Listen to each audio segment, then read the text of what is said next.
University के हमारे इस यूट्यूब चैनल पे आपका स्वागत है। जैसा कि हमारी पहले की कुछ क्लासेस अपलोड हो चुकी हैं एंड चैप्टर फर्स्ट मैंने एंट्रेंस की बुक का भी आप लोगों को पढ़ा दिया था। ये आपका चैप्टर सेकंड है, उत्पादन तथा लागत। फर्स्ट चैप्टर थोड़ा ध्यान से पढ़ना इम्पॉर्टेंट है वो, एंड ये जो चैप्टर है उत्पादन तथा लागत ये भी इम्पॉर्टेंट है, तो थोड़ा इस पर भी फोकस रखना। तो जैसा कि इस चैप्टर में दिया गया है कि किसी भी वस्तु का उत्पादन करने के लिए विभिन्न आगतों की आवश्यकता होती है। आगतों मतलब विभिन्न सामानों की आवश्यकता होती है, विभिन्न चीज़ों की आवश्यकता होती है, जैसे श्रम, संयंत्र, भूमि, कच्चा माल आदि। इन सबको मिलाकर उत्पादन किया जाता है। अब जैसा कि चाय का ले लो बनाने का, तो चाय भी बनती है तो उसमें पहले पानी डाला जाता है, जो चीनी, चाय पत्ती सब कुछ मिक्स करके ही बनती है ना चाय। उसी तरह किसी भी वस्तु का उत्पादन करने के लिए विभिन्न सामानों की आवश्यकता होती है।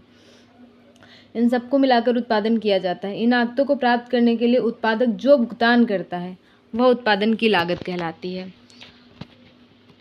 ये इंपॉर्टेंट क्वेश्चन है, इस पर ध्यान रखना आप लोग थोड़ा, कि इन आगतों को प्राप्त करने के लिए उत्पादक जो भुगतान करता है वह उत्पादन की लागत कहलाती है। उत्पादक इस लागत में कर तथा अपना लाभ जोड़कर बाजार में बेचता है। उत्पादक फर्म का उद्देश्य अधिकतम लाभ अर्जित करना होता है।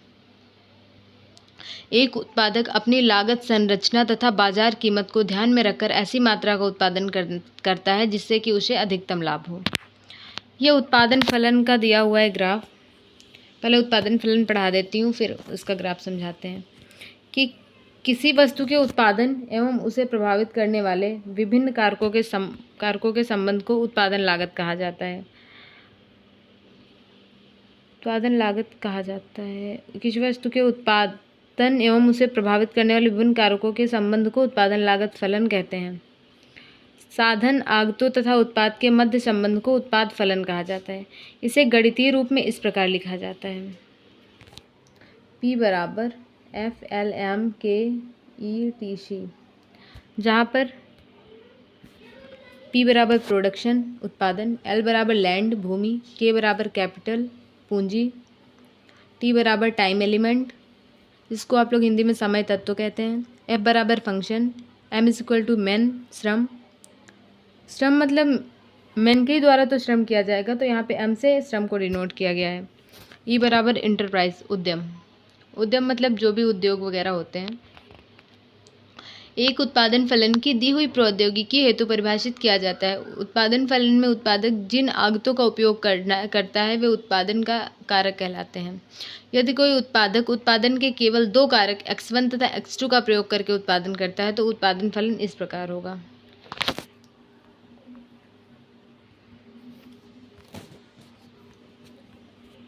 यह उत्पादन फलन का ग्राफ है, इसका आप लोग स्क्रीनशॉट ले लीजिएगा, एक बार देख लेना एग्ज़ाम जाने से पहले।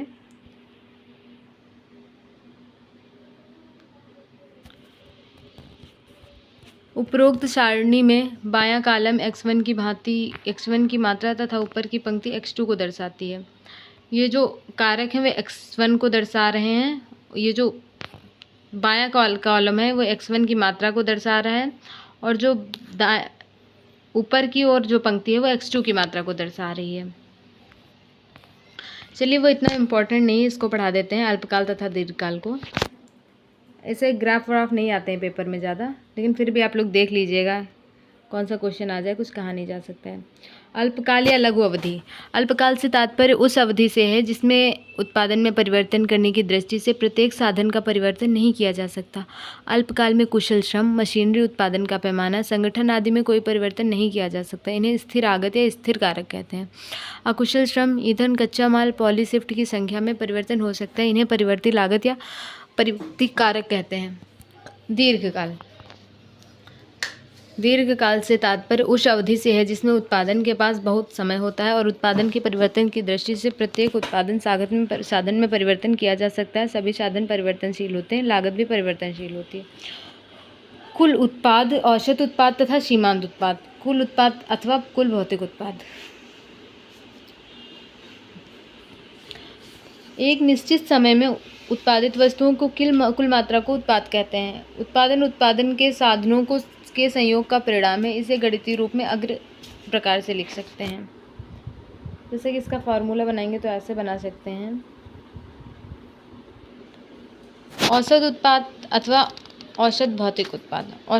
कुल उत्पाद को परिवर्तनशील साधन की इकाइयों से भाग देने पर जो प्राप्त होता है उसे औसत उत्पाद कहते हैं। औसत उत्पाद एवरेज प्रोडक्शन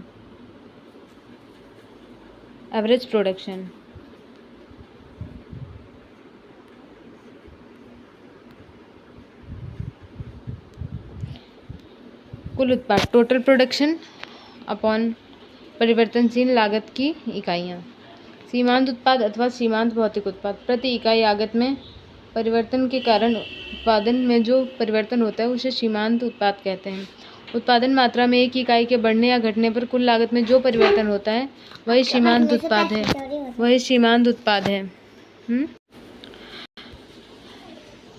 हौशमान सीमांत उत्पाद नियम तथा परिवर्ती अनुपात नियम। यदि किसी लागत के प्रयोग में वृद्धि कर दी जाए तो एक ऐसी स्थिति आएगी कि प्राप्त होने वाली अतिरिक्त लागत में गिरावटें आने लगेंगी। इसे हौशमान सीमांत उत्पाद नियम कहते हैं।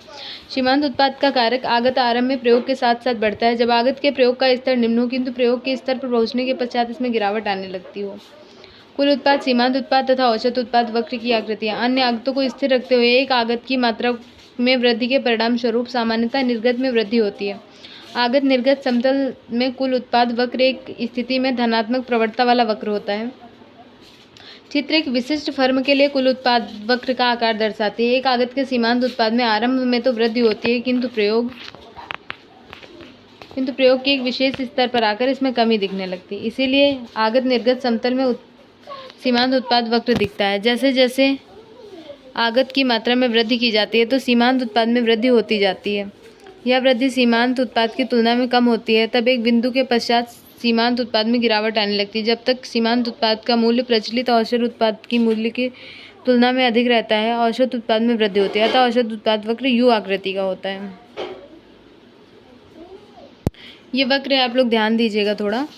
कुल उत्पाद, यह कारक एक के लिए कुल उत्पाद वक्र है जब अन्य सभी आगत स्थिर रखे जाते हैं। कारक एक विभिन्न मात्राओं से प्राप्त किए जाने वाले विभिन्न निर्गत स्तरों को दर्शाता है। अब आ जाओ आप लोग पैमाने का प्रतिफल। पैमाने का प्रतिफल उत्पादन फलन की एक विशिष्ट स्थिति है। अब सभी आगतों के अनुपात में वृद्धि होती है तब निर्गतों में भी उसी अनुपात में वृद्धि होती है। यह स्थिर पैमाना प्रतिफल फलन की स्थिति होती है। वर्धमान पैमाना प्रतिफल की वह स्थिति है जब सभी आगतों में समानुपाती वृद्धि के परिणाम स्वरूप निर्गत में समानुपाती वृद्धि से अधिक वृद्धि होती है। जब सभी आगतों में अनुपातिक वृद्धि की तुलना में निर्गत समानुपाती वृद्धि होती है तब हौशमान पैमाने का प्रतिफल होता है। एक उत्पादन प्रक्रिया में सभी आगत दोगुने हो जाते हैं, इसके परिणाम स्वरूप निर्गत दोगुना हो जाता है। उत्पादन फलन स्थिर अनुगामी प्रतिफल को प्रकट करता है। यह निर्गत दोगुने से कम है तो हौशमान पैमाना प्रतिफल लागू होता है। यदि यह दोगुने से अधिक है तो वर्धमान पैमाना प्रतिफल लागू होता है। पैमाने का प्रतिफल,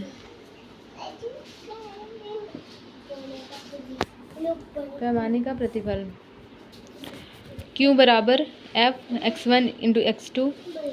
अब आते हैं लागत पे।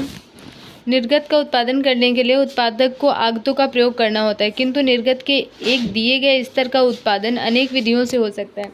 एक से अधिक आगत संयोग हो सकते हैं। सारणी 3.1 में देखा जा सकता है कि निर्गत की 50 इकाइयों का उत्पादन 3 प्रकार से किया गया है।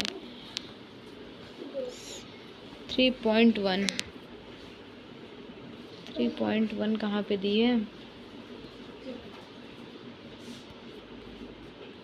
मे भी यही होनी चाहिए 3.1 सारणी।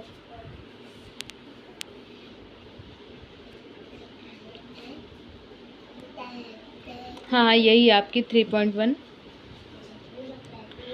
अतः निर्गत के प्रत्येक स्तर हेतु एक न्यूनतम लागत उत्पादन के लिए होती है। यह निर्गत लागत उत्पादक का लागत फलन होती है।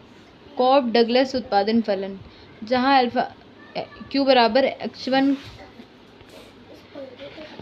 स्क्वायर x1 की घात अल्फा × x2 की घात बीटा, जहाँ अल्फा बीटा स्थिर है। उत्पादक निर्गत की मात्रा Q का उत्पादन कारक 1 की x1 की मात्रा कारक 2 x2 की मात्रा का प्रयोग कर सकता है।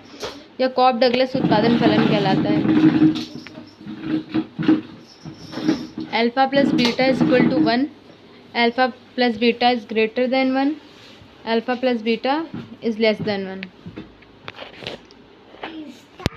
ये आप लोग देख लीजिएगा थोड़ा पैमाना अपनी साइड से। हाँ, ये फार्मूले जो हैं आपके ये इम्पॉर्टेंट है बहुत ही ज़्यादा, तो इन पर थोड़ा विशेष कमांड मतलब विशेष ध्यान दीजिएगा, बिकॉज ये क्वेश्चन एंट्रेंस में आपके पूछे जाएंगे ही जाएंगे।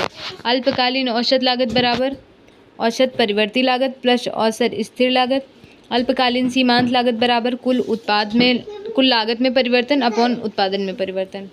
ये आप लोग थोड़ा टेबल देख लीजिएगा। अब हम लोग आ जाते हैं औसत स्थिर लागत पे। औसत स्थिर लागत वक्र है एक आयताकार परिवलय है। इसमें आपको ऐसे क्वेश्चन पूछे जाएंगे कि औसत स्थिर लागत का जो वक्र होता है वो कैसा होता है, तो आपको सिंपल सा आंसर दे देना है कि वो एक आयताकार अतिपरवलय होता है। बाकी ज़्यादा ध्यान लगाने की ज़रूरत नहीं है, इसमें ऐसे क्वेश्चन नहीं आएंगे ज़्यादा। जैसे एक यहाँ पे आपको मिल रहा है क्वेश्चन, कुल परिवर्ती लागत बराबर, तो औसत परिवर्ती लागत इनटू मात्रा। और दीर्घकालीन लागत पढ़ा देती हूँ मैं। दीर्घकालीन औसत लागत बराबर कुल लागत बटे मात्रा। ये फार्मूले आप लोग ज़रूर या फिर कहीं लिख लीजिएगा। मैंने जितने भी फार्मूले इंपॉर्टेंट कराए हैं तो इन पे थोड़ा आप लोग ज़्यादा फोकस कीजिएगा, बिकॉज ये क्वेश्चन पूछे जाते हैं, काफ़ी ज़्यादा पूछे जाते हैं। मैंने भी जब एंट्रेंस दिया था तो ऐसे क्वेश्चन बहुत पूछे गए थे हमसे, तो आप लोग भी थोड़ा ध्यान दीजिएगा इस पर। अब आ जाते हैं अभ्यास प्रश्नों पे।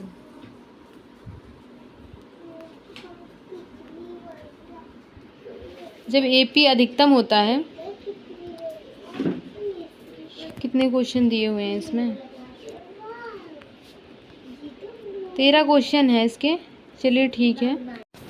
तो जब एपी अधिकतम होता है तो एमपी होता है, एमपी समान होता है, तो जो एवरेज प्रोडक्शन होता है वो जब मैक्सिमम होता है तो एमपी समान होता है एपी के, एवरेज प्रोडक्शन के ही समान होता है वो। चर अनुपात के नियम के अनुसार प्रक्रिया में कितने चरण होते हैं, तो प्रक्रिया में 3 चरण होते हैं। टीपी का अधिकतम बिंदु क्या है, तो जब टीपी का मैक्सिमम पॉइंट मतलब जब एमपी जो है आपका वो 0 हो जाएगा तभी जो आपकी टीपी होगी वो मैक्सिमम होगी। तो आप लोग इस पर थोड़ा ध्यान दीजिएगा। जब सीमांत उत्पाद वृद्धि करता है तो कुल उत्पाद भी क्या करता है, वृद्धि करता है। सीमांत लागत वक्र के अंतर्गत आने वाला क्षेत्र निम्नलिखित में से किसके बराबर है, तो वो टोटल वेरिएबल कॉस्ट के बराबर है। उत्पादन फलन क्या है, ये आप लोगों को पहले इसके फुल फॉर्म बता दें, ऐसा भी पूछ लेता है कभी कभी एग्ज़ाम में। जैसे कि टीवीसी दिया होता है तो इसका होगा टोटल वेरिएबल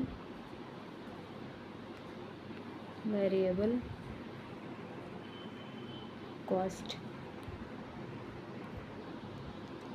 सेकंड है एएफसी,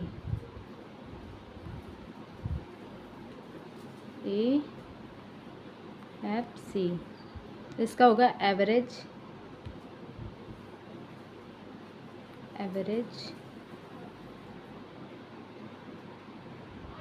फिक्स्ड